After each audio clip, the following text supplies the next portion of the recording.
আসসালামু আলাইকুম, কেমন আছেন সবাই? আশা করি অবশ্যই ভালো আছেন। তো বন্ধুরা, যারাই বাংলাদেশ বার কাউন্সিলে পরীক্ষা দেওয়ার জন্য প্রস্তুতি নিচ্ছেন, নভেম্বরের 29 তারিখ 2025 সম্ভাব্য এমসিকিউর ডেট কিন্তু অলরেডি চলে এসেছে।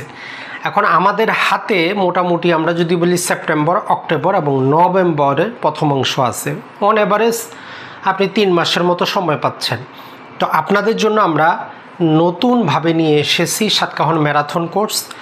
3 মাসের এই কোর্সটাতে 7টা বিষয় 100-র মধ্যে, যাতে আপনি অ্যাটলিস্ট 70 পেয়েও পাস করতে পারেন, লিখিত পরীক্ষার প্রস্তুতি সহ কভার হয়ে যায়। এইরকম করে আমরা 1 সেপ্টেম্বর থেকে সাতকাহন ম্যারাথন কোর্স শুরু করতে যাচ্ছি। আমরা জানি দেশের বিভিন্ন প্রান্ত থেকে নানা প্রকারভাবে আপনারা আমাদের কোর্সে অংশগ্রহণ করেন। আপনাদের দিক বিবেচনা করে আমরা একদম নগণ্য কোর্স ফি রেখেছি। 4,000 টাকার স্থলে জাস্ট মাত্র 3,000 টাকায় আপনারা 1 তারিখ পর্যন্ত অ্যাডমিশনটা নিতে পারবেন। তো সুযোগটা হাতছাড়া করবেন না। মাত্র 3,000 টাকায় আপনি নিজেকে অ্যাডভোকেট হিসাবে এনরোল করার পথে কিন্তু এগিয়ে যেতে পারেন।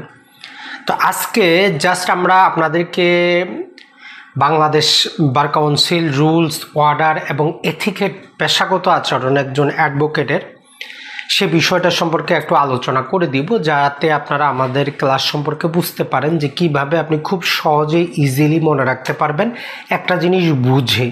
মনে রাখবেন, আপনি যদি একটা জিনিস না বুঝেন বেশি দিন মনে রাখতে পারবেন না। আর বার কাউন্সিলে যেহেতু বিশ্লেষণধর্মী প্রশ্ন হয়, আপনি না বুঝলে অ্যান্সারও করতে পারবেন না। পেশাগত আচরণের টোটাল 4টা চ্যাপ্টারে বিভক্ত, এটাকে মনে রাখবেন। পেশাগত যে আচরণগুলো দেওয়া আছে, শিষ্টাচারগুলো 4টা ভাগে বিভক্ত। প্রথম হচ্ছে একজন আইনজীবী আরেকজন আইনজীবীর সাথে কিভাবে আচরণ করবেন। আরেকটা হচ্ছে যে একজন আইনজীবী তার মক্কেলের সাথে কিভাবে আচরণ করবেন। আরেকটা হচ্ছে যে একজন অ্যাডভোকেট সাহেব কিভাবে বিচারকের সাথে আদালতে কথা বলবেন। আরেকটা হচ্ছে পাবলিক অ্যাট লার্জের প্রতি অ্যাজ এ অ্যাডভোকেট হিসাবে আপনার ব্যবহারটা কেমন হওয়া প্রয়োজন। তো এই 4টা চ্যাপ্টার সম্পর্কে আমরা আলোচনা খণ্ডে খণ্ডে করব। আজকের আলোচনা আপনাদের জন্য আমরা প্রথম অংশ নিয়ে এসেছি যে একজন অ্যাডভোকেট আরেকজন অ্যাডভোকেটের সাথে কিভাবে আচরণ করবেন। এক আর এক, আপনি একজন অ্যাডভোকেট, আপনার সহপাঠী অ্যাডভোকেট, দুইজনকে আমরা পাশাপাশি রাখতেছি, তার মানে 11টা বিধি বা নিয়ম পাবো। তো এগুলোকে আমরা কিওয়ার্ড আকারে নিয়ে এসেছি যাতে আপনি সহজে মনে রাখতে পারেন, কোনো দিনও আপনার না ভুল হয়। 1 নম্বর যে মর্যাদা, 1 নম্বর যে অপশনটা, এটা বলতেছে ডিগনিটি, মর্যাদা, হাই স্ট্যান্ডার্ড। মানে আপনি একজন অ্যাডভোকেট হিসাবে আইন পেশার মর্যাদা এবং ওই পেশার একজন সদস্য হিসাবে নিজের মর্যাদাটাও রক্ষা করার চেষ্টা করবেন। তাহলে 1 নম্বর কিওয়ার্ড হচ্ছে আমাদের ডিগনিটি বা মর্যাদা। কার মর্যাদা? দুইজন ব্যক্তির। একজন হচ্ছেন যে আইন পেশার, আরেকজন হচ্ছে ওই পেশার সদস্য হিসেবে আপনার। যেমন ধরেন যে আপনি রিক্সায় চড়তেছেন, রিক্সাওয়ালার সাথে ফাইটিং করতেছেন, ভাড়া নিয়ে ঝগড়া করতেছেন, তাকে মারতেছেন, যেমন আমরা হইলাম কয়দিন আগে দেখলাম। তো সেরকম ক্ষেত্রে আইন পেশার একজন সদস্য হিসেবে আপনি আপনার ডিগনিটিটা কিন্তু রক্ষা করতে পারলেন না, এটা রক্ষা করা আপনার দায়িত্ব। তাহলে আইন পেশার মর্যাদা এবং সেই পেশার একজন সদস্য হিসেবে নিজের মর্যাদা রক্ষা করা। কিওয়ার্ড হচ্ছে ডিগনিটি, হাই স্ট্যান্ডার্ড অথবা মর্যাদা, যেটা আপনার মনে থাকে। 2 নম্বর হচ্ছে আমাদের, আমরা বলতে পারি বিজ্ঞাপন অথবা অ্যাডস, যেটা আপনার মনে থাকে। আধুনিক শব্দ হচ্ছে আমরা সংক্ষেপে বলি, যেমন ফেসবুকে, ইউটিউবে এখন ভিডিওটা দেখতেছেন, অ্যাড আসতেছে। তো এইরকম আপনি কি করবেন না, আইন পেশার একজন সদস্য হিসাবে কাজের জন্য আপনি বিজ্ঞাপন দিবেন না, অ্যাডস দিবেন না। তবে আপনি কিছু কাজ করতে পারেন, যেমন ছোটোখাটো আপনি আপনার ভিজিটিং কার্ড তৈরি করতে পারেন। কোথাও যদি কোনো বাৎসরিক বই হয়, সেক্ষেত্রে আপনি কোথায় পড়াশোনা করেছেন আপনার ডিটেল আপনি দিতে পারেন। তার মানে ছোটোখাটো আপনি আপনার পরিচয়টা প্রকাশ করে কি করতে পারেন, যেই কার্ডগুলো তৈরি করতে পারেন। কিন্তু আপনি বিজ্ঞাপন দিবেন না, মানে অ্যাডস আপনি দিবেন না। তাহলে কিওয়ার্ড কি মনে রাখতে পারেন? আমি বিজ্ঞাপন দিব না অথবা অ্যাডস দিব না, যেটা আপনার মনে থাকে। 3 নম্বরটা যেটা, সেটা খুবই গুরুত্বপূর্ণ, টাউট।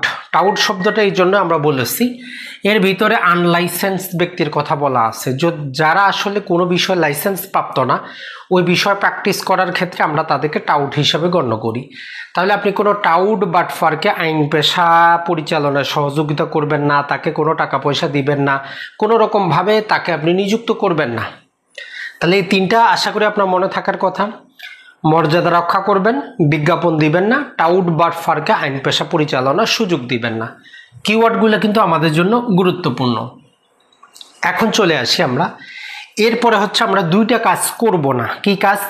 আমরা বিবাদীর সাথে যোগাযোগ করব না। কিওয়ার্ড হচ্ছে বিবাদীর সাথে আমরা কি করব না, প্রতিপক্ষ বা বিবাদীর সাথে যোগাযোগ করব না।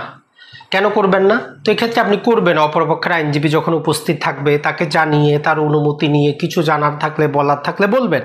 কিন্তু অপরপক্ষের আইনজীবী নাই, আপনি সরাসরি বিবাদীর সাথে আইন মামলার বিষয়ে কথা বলতেছেন, এটা পেশাগত অসদাচরণ। তাহলে কিওয়ার্ড হচ্ছে অপরপক্ষের সাথে যোগাযোগ করব না। এরপরে বিচারকের সাথে যুক্তিতর্ক তুলে ধরব না। কিওয়ার্ড হচ্ছে বিচারকের সাথে যুক্তিতর্ক তুলে ধরব না। তবে আপনি যুক্তিতর্ক অবশ্যই তুলে ধরবেন। এখানে মূলত বলতে চাচ্ছে অপরপক্ষ যখন উপস্থিত নাই সেই রকম ক্ষেত্রে অপরপক্ষের অনুপস্থিতিতে বিচারকের সাথে আপনি মামলার বিষয়ে তার সাথে পার্সোনালি খাস কামরায় কোনো কথা বলবেন না। একতরফা মামলা হইলে ভিন্ন কথা, বিচারক অনুমতি দিয়ে প্রকাশ্য আদালতে কথা বলবেন, সেটা ভিন্ন কথা। জেনারেল নিয়ম হচ্ছে বিচারকের সাথে আপনি অপরপক্ষকে কোনো প্রকার কপি দেওয়া ছাড়া, জানানো ছাড়া, তার অনুপস্থিতিতে আপনি একা গিয়ে যুক্তিতর্ক উপস্থাপন করে মামলা পরিচালনার চেষ্টা করবেন না। তাহলে এই পাঁচটা আমরা কিভাবে সহজে মনে রাখতে পারি? এখন একটা আয়তক্ষেত্র আপনি নেবেন, এর মাঝখানে হচ্ছে আমি মর্যাদা রক্ষা করব। এই মর্যাদা রক্ষা করতে গিয়ে আমি কি করব না? 2 নম্বর বলতেছে কি দেখেন, 2 নম্বর বলতেছে আমি কোনো প্রকার বিজ্ঞাপন দিব না। 3 নম্বরে বলতেছে যে আমি কি করব না, কোনো টাউট বাটফারকে সুযোগ দিব না। 4 নম্বরে বলতেছে আমি অপরপক্ষের সাথে যোগাযোগ করব না। 5 নম্বরে বলতেছে আমি বিচারকের সাথে কোনো যুক্তিতর্ক করব না। এইটা আপনি একবার মাথার মধ্যে নেন, অটোমেটিক আপনার সারা জীবন মুখস্থ থাকবে। তাহলে পেশার মর্যাদা রক্ষা করতে গিয়ে বিজ্ঞাপনও দিব না, একদম ক্রিস্টাল ক্লিয়ার। টাউট বাটফারকে সুযোগ দিব না, অপরপক্ষের সাথে আলোচনা করব না, এবং আমরা আদালতে যুক্তিতর্ক এককভাবে উপস্থাপন করার চেষ্টা করব না। তাহলে এই আয়তক্ষেত্রটা মনে রাখে আপনি 5টা জিনিস এক হাতে একদম ক্রিস্টাল ক্লিয়ার আপনার কিন্তু মুখস্থ থাকার কথা। কিওয়ার্ডগুলো আবার বলে দিচ্ছি। মর্যাদা রক্ষা করব, এই মর্যাদা রক্ষা করতে গিয়ে আমি বিজ্ঞাপন দিব না, টাউট বাটফারকে সুযোগ দিব না, অপরপক্ষের সাথে কথা বলবো না, বিচারকের সাথে যুক্তিতর্ক উপস্থাপন করব না। এখন চলে আসি আমরা পরবর্তী, একাধিক আইনজীবী নিয়োগ। একটা মামলায় যিনি মামলার মক্কেল, উনি যদি একাধিক আইনজীবী নিয়োগ করতে চান, আপনি তাকে বাধা দিবেন না। এটা আপনি মনে করবেন না যে সে আপনাকে অসম্মান করতেছে, অবিশ্বাস জানাচ্ছে, অশ্রদ্ধা করতেছে, এমন বিষয় না। মামলা হচ্ছে ভাই মক্কেলের, সে 10 জন অ্যাডভোকেট নিয়োগ করুক, আপনার তো লেনা দেনা নাই, আপনি আপনার ফিটা নিয়ে চুপ মারে থাকেন। তাহলে মূল কথাটা হচ্ছে একাধিক আইনজীবী নিয়োগে আমরা বাধা দিব না। 2 নম্বর হচ্ছে যে মামলার বিষয় নিয়ে অ্যাডভোকেট সাহেবরা নিজেদের মধ্যে আমরা কি করব না, মলমালিন্য করব না, ঝগড়া ফাসাদ করব না। কারণ ভাই মামলা হচ্ছে মক্কেলের, তারা ফাইটিং করুক, আমরা জাস্ট একজন রিপ্রেজেন্টেটিভ, আদালতে তুলে ধরবো মক্কেলের বিষয় যেটা সেটা। তো পরস্পরে অ্যাডভোকেটরা কি করব না, নিজেরা ঝগড়া ফাসাদ করব না। তাহলে এই যে আমরা একাধিক আইনজীবী নিয়োগে বাধা দিব না, ব্যক্তিগত বিরোধ করব না। আর একটা হচ্ছে আমরা ফিগুলো কি করব না, কারোর সাথে বন্টন করব না। যে সম্মানই পাবো, যে টাকাটা পাবো, এটা অন্য কোনো ব্যক্তিকে আমরা দিব না, কারোর সাথে শেয়ার করব না, সম্পূর্ণ নিজে রাখবো। তবে হ্যাঁ, আপনার যদি অ্যাসোসিয়েট থাকে যার সাথে পূর্ব থেকে আপনার অ্যাডভোকেটের সাথে চুক্তি আছে যে মামলার এই স্তর পর্যন্ত আপনি, তারপরে স্তর সেক্ষেত্রে আপনি বন্টন করেন। তাহলে এই তিনটাকে আমরা একটা ত্রিভুজে নিয়ে যেতে পারি। দেখেন 6 নম্বরে একটা ত্রিভুজেকে আমরা বলতে পারি যে একাধিক আইনজীবী নিয়োগে আমি বাধা দিব না, ব্যক্তিগত বিরোধ আমি কি করব, পরিহার করব, আমি কারোর সাথে টাকা পয়সা ভাগ করব না। তাহলে এইভাবে আপনি ত্রিভুজ আকারে তিনটা একসাথে নিয়ে নিতে পারেন। তাহলে একাধিক আইনজীবী নিয়োগে আমি বাধা দিব না, ব্যক্তিগত বিরোধ আমি এড়িয়ে চলবো, ফি আমি কারোর সাথে ভাগ করব না। তাহলে আমাদের এই তিনটা কি হয়ে গেল, ক্লিয়ার হয়ে গেল। এখন আছে পরবর্তী তিনটা, এটা হচ্ছে আমাদের সিনিয়রিটি বজায় রাখতে হবে। অ্যাটর্নি জেনারেল আমরা সবাই জানি সবার উপরে প্রি অডিয়েন্স থাকে, সবার উপরে কথা বলার অধিকার, সকল আদালতে সব জায়গায় অ্যাটর্নি জেনারেল আগে কথা বলবেন, তারপরে অন্যরা কথা বলবে। এটা ছাড়া, অ্যাটর্নি জেনারেল ছাড়া অন্যান্যদের ক্ষেত্রে আমাদের সিনিয়রিটি বজায় রাখতে হবে। যিনি আপনার আগে এডমিশন নিয়েছেন উনি আপনার সিনিয়র, বয়স যাই হোক। এরপরে হচ্ছে সম্পর্ক, রিলেশনটা কেমন থাকবে, সিনিয়র জুনিয়রের রিলেশনটা কেমন থাকবে। অবশ্যই যারা সিনিয়র আছেন তারা জুনিয়রদের প্রতি কি সহানুভূতিশীল থাকবেন, হেল্পফুল থাকবেন, কোনো কিছু জানতে চাইলে, কোনো কিছু প্রয়োজন পড়লে অবশ্যই সাহায্য করবেন। একই রকমভাবে যারা জুনিয়র আছে তাদের দায়িত্ব হচ্ছে সিনিয়রদের প্রতি শ্রদ্ধাশীল থাকা, তাদেরকে সম্মান জানানো। ওই জিনিসটা বলা হচ্ছে যে সম্পর্ক বজায় রাখবেন। এরপরে কি হচ্ছে লিড, মানে মামলা পরিচালনায় কে এগিয়ে থাকবে, কে লিড নিবে। তো বলতেছে যিনি একটা মামলায় যদি একাধিক আইনজীবী থাকেন, যিনি সিনিয়র হবেন উনি মামলা লিড করবেন, মামলা পরিচালনা করবেন। তবে উনি যদি অন্য কাউকে পারমিশন দেন সেটা ভিন্ন কথা। তাহলে আমরা এই তিনটাকে দেখেন উপরে নিতে পারি, সিনিয়রিটি সবার উপরে আছেন।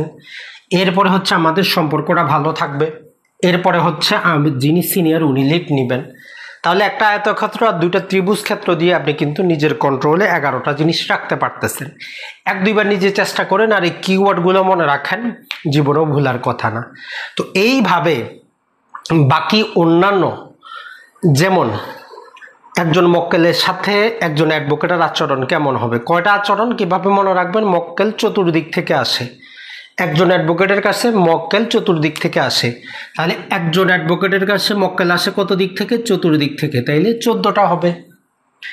এটা ছাড়াও আমরা আরও বলি যে সবচেয়ে গুরুত্বপূর্ণ একটা জিনিস মনে রাখতে পারি 1498। এই 14 হচ্ছে মক্কেলের সাথে আচরণ, এই 9 হচ্ছে বিচারকের সাথে আচরণ, 8 হচ্ছে জনসাধারণের সাথে আচরণ। এগুলা কি বলে এটা পরবর্তী আমরা আরেকটা ভিডিও আপলোড করব, সেখানে আমরা আবার বলে দিব। তাহলে আপনি নিজের মর্যাদা, আইন পেশার মর্যাদা অবশ্যই রক্ষা করবেন। রক্ষা করতে গিয়ে কোনো বিজ্ঞাপন দিবেন না, কোনো টাউট বাটফারকে সুযোগ দিবেন না, অপরপক্ষের সাথে যোগাযোগ করবেন না, বিচারকের সাথে যুক্তিতর্ক উপস্থাপন করার আপনি চেষ্টাটা করবেন না। এই 5টা জিনিসকে এই আয়তক্ষেত্রে নিয়ে নেবেন। এরপরে একাধিক আইনজীবী নিয়োগে বাধা দিবেন না, আইনজীবীরা পরস্পরে বিরোধ করবেন না, ফি কারোর সাথে আপনি বন্টন করবেন না, সিনিয়রিটি অবশ্যই রক্ষা করার চেষ্টা করবেন, সম্পর্ক রক্ষা করার চেষ্টা করবেন, সিনিয়র সবসময় লিড নেবে। এইভাবে আপনি পড়তে পারেন। তো বন্ধুরা, আশা করি আমাদের একাধিক ভিডিও অলরেডি ইউটিউবে আছে, সেখান থেকে দেখেও আপনি উপকৃত হতে পারেন। ভালো থাকবেন, সুস্থ থাকবেন। আসসালামু আলাইকুম।